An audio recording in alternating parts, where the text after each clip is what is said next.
Good day mga moms and everyone!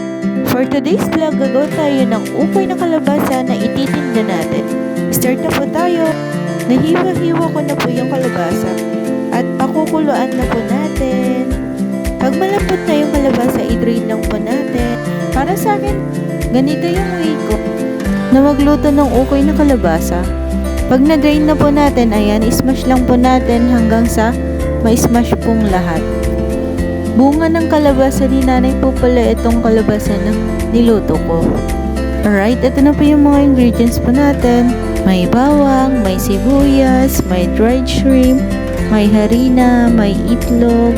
Siyempre nilagyan din natin ng pampalasa like salt and pepper. Pagkalagay po natin lahat niyan, i-mix lang natin yan mga moms. Nag-try ako magprito kaso kulang pala yung harina niya mga moms.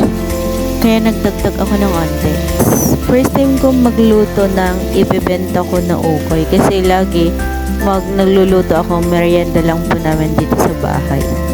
Try and try lang mga moms. Mapa-perfect din natin to. Pati yung mga sizes niya dapat pantay-pantay. Nadagdagan ko na yung harina kaya okay na yung texture. Kaya naglagay na ako ng madami para mabilis pong maluto.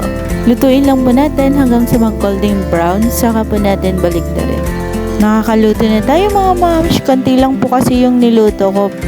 Ito na po ang finished product. Tara na, magtinda na tayo. Gumawa na rin pala ako ng suka. Yun lang po. Thank you for watching. Bye-bye!